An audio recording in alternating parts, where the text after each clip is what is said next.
Good morning, YouTube. It's the old soldier coming at you again this morning from Robeson County, North Carolina, where it is a cool, damp morning. We had some rain all day, off and on yesterday, and yeah, it's a bit cool and a bit wet. Really surprised the farmer hadn't come and got the beans out of the field yet. Now with it being kind of ground, kind of somewhat saturated, may be a while. Last year had no choice but to harvest when it was wet. It was just rain day, rain day, rain day, and we finally had to come and get what we could get off the fields then. But I don't know much about farming, so it looks like the beans he's got out here are ready to be picked. Just don't know when you come in and get them. Like I said, I'm hoping next year that he will plant corn. Just gotta think it'd be cool to have corn around the house. But anyway, folks. Hope everybody's off to a great day so far. Like I said, had a good turnout on last night's live video with poetry, prose, and patriotism with the old soldier. I appreciate the support. Everybody that showed up. Enjoyed the conversation in the side chat. And if you subscribe to this channel and you watch these videos regularly, every Monday at 7 p.m. Eastern Standard Time, we'll be reading poetry and just chit-chatting about whatever we want to talk about. Last night we had a good history lesson on World War I. Kind of the primary topic, because the first poem I read was about the buddy poppy and its meaning. So we just kind of took off on a tangent of World War I, which is all cool. Like I said, we had a good time, but plugging right along. What do we want to talk about today? Let's talk about the waste of government taxpayers' dollars going on in Washington, D.C. right now with the continuation of these impeachment hearings. What a farce and what a crock of hooey, folks. It's just painstaking that a small group of narrow-minded politicians, if you will, are putting the nation through this. And I was reading somewhere, a snippet somewhere, there's actually a Democrat representative in the House that he's already expressed disinterest in this whole witch hunt, and is inclined to get back to the work of the people that he was elected to go up there and serve. That was kind of a breath of fresh air in a sense.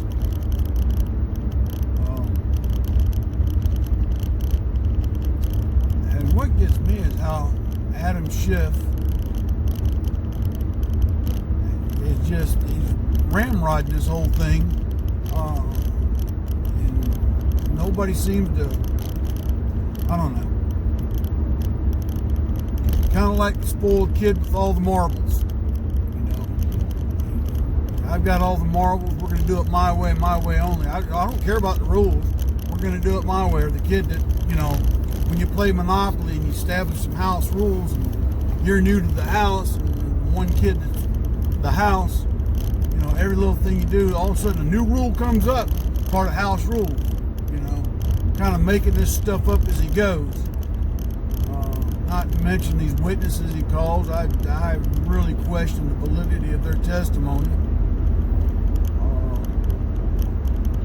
And the fact that, Schiff's already been proven on more than one occasion to be a blatant liar. Wherever state put him in Congress, I'm really shocked that they haven't voted him out. There again, though, voter fraud, I guess. I don't care what anybody says, that goes on. That's my opinion, but there's just too much, what I call loose evidence out there indicating that voter fraud has taken place in the United States in the last 20 years. too many reports of people being bussed across county lines to go to voting stations and register and vote the same day. People not being called out for borderline voter law violations, if you will.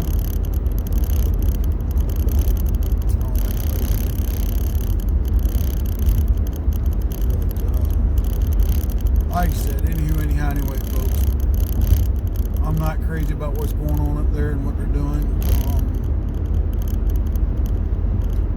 In other news, they said that the Taliban released an Australian American hostage. I was talking about that on the news while that's taking place. Part of the negotiations with the Taliban.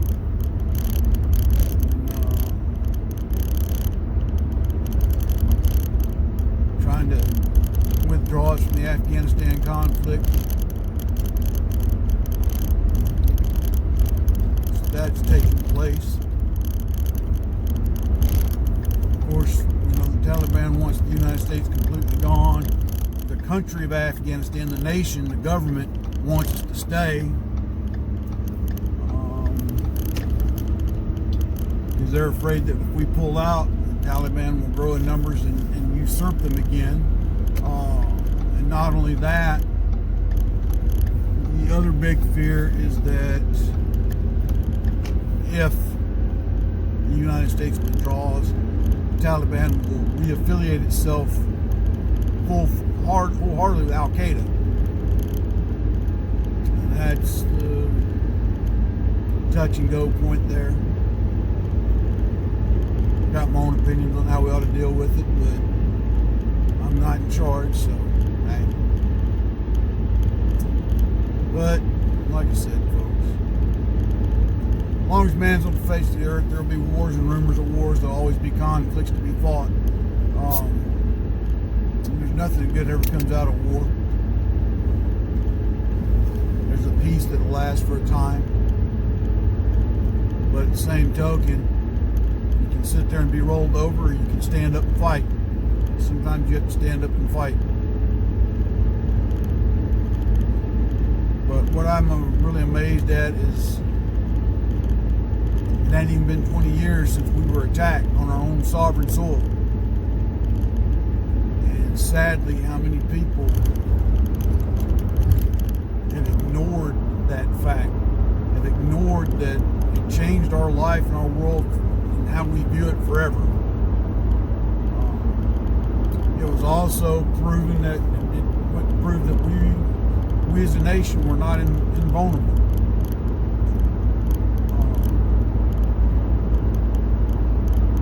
They exploited a weakness, sound military strategy. They attacked that weakness. And our nation, being the nation that it is, sadly we have repeated history once again. You're saying to yourself, old soldier, where are you going with this? Part of the reason the 9/11 attacks took place was we had gotten complacent in security measures. Not lackadaisical, complacent. In other words, we were following all the processes and procedures that were in place at the time, and we got into a check-the-block mentality. Our country's great at that. Okay. Check the block. Yep, we did it. Yep, check the block. Yeah, you have to have a standard to go by. But when you live to meet the standard instead of living to actually accomplish the mission, that's where we run into problems. For those of you Christians out there, it's kind of like the Israelites in the Old Testament. They got to the point they were living by the letter of the law, but yet they'd forgotten the spirit of the law and the whole reason why God established the law. Kind of mentality. They could go and say, we've lived by everything that has been written, but their hearts weren't into it. Well, we got to go to temple today and make a sacrifice. Okay, we've made our sacrifice. We're good. We're covered for another year. their heart really wasn't in it. So, yeah, that's where we're at now, and I think the country is kind of falling back into that mentality again, if you will. Part of the problem is we've got a small group of people that seem to get upset every time we call out others for potential security issues. You know, well, you can't do that to them. That's profiling. Well, sometimes you got to profile in order to stop a threat. FBI does it every day.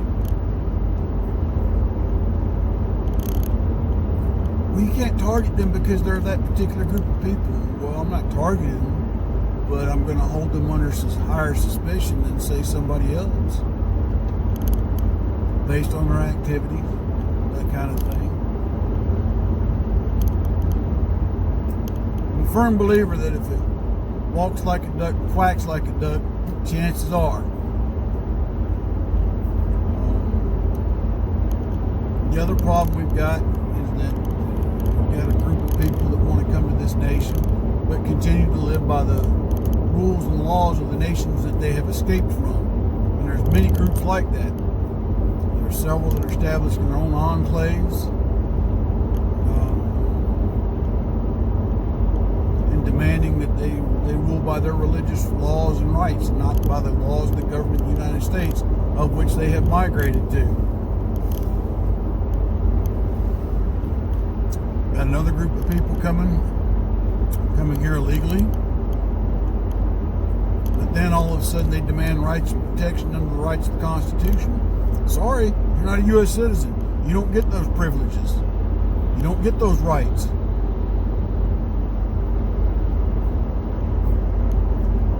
So we're going to send you back to where you came from, and you can come back across legally. Oh my God, old soldier, you're saying it. Yes, I am. I don't fault anybody for wanting to make better for their life. I don't fault anybody for that. But when they come across illegally, they become a burden on the system, if you will. And I hate to use that word, but there it is. It also becomes a security issue, because now you're having to allocate resources that can be focused on a true threat to somebody that came across the border illegally and got caught. Now, anyway, the whole point of it, though, folks, is I'm afraid as a country we're starting to let our guard down again, and it's just going to be a matter of time before those that wish to do us harm will exploit that vulnerability that we're starting to portray, that we're starting to show. And we need to wake up, folks, and look at what's going on around us, and be aware that the threat is still there, and the threat is still very real. So, with that being said, take a long, hard look, folks, at what's going on around you. Take a long, hard look at things that are taking place in this nation politically, and actually how they can have an impact. I'll let the box fill over. And how they can have an impact on the security of this great nation that we live in. You know, we've got things going on in this world that are scary, downright frightening. You know, case example, Syria and Iraq, when ISIS came into power. Why? Because there was a vacuum. It was exploited. And had it not been dealt with harshly, no telling how far it would have grown.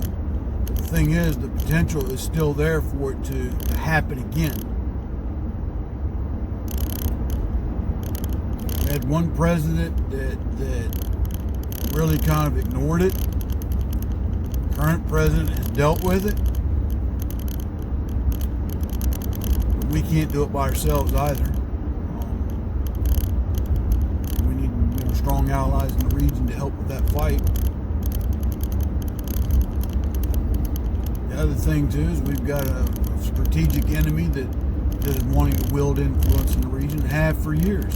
And Syria is one of their best friends. Now, I'm talking about Russia.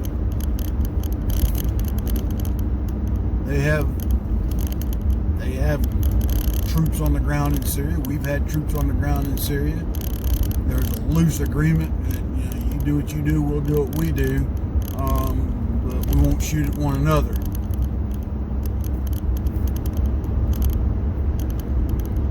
And that's another issue that people have. If you haven't noticed, folks, there hasn't been much talk in the news about Russia right now and what they're doing. You notice that?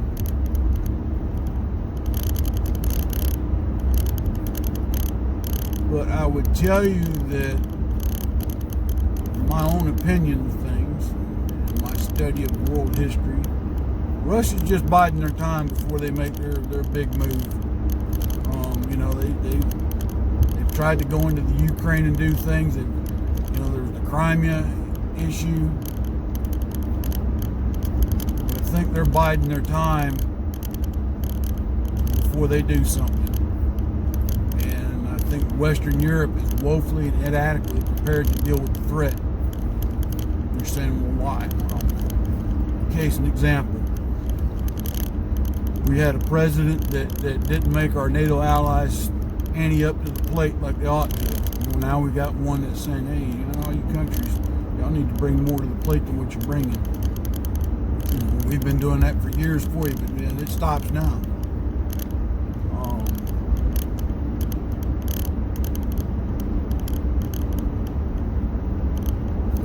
But if you combined all the Western European nations right now, if they put an army together to go up against the might of the Russian army,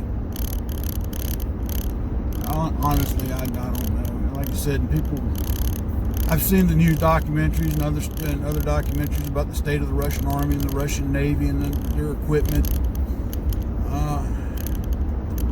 Yes, some of it's in a bad state of affairs, and some of it's not so. Sometimes you let people believe that you're in one state, when in reality you might be in another. But anyway, folks, just thought I'd share those thoughts with you today as we go into Tuesday. I'm going to close this thing out now.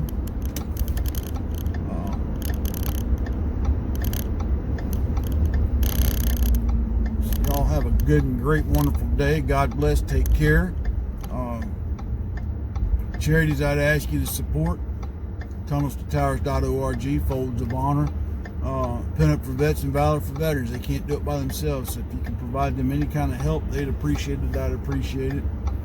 They do great and wonderful things for our veterans and their families each and every day, but they need our support to help them out.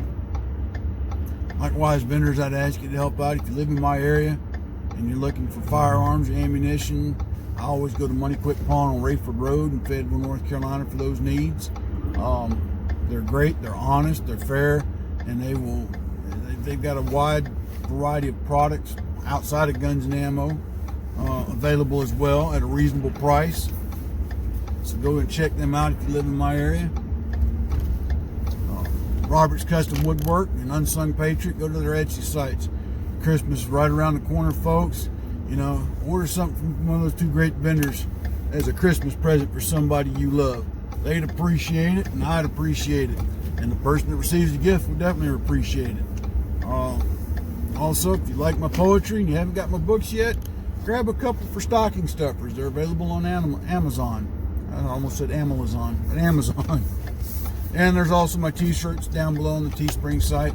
I've also got the ones with any who, anyhow, anyway available. So go check them out. But until tomorrow, God bless, take care. This is the Old Soldier out.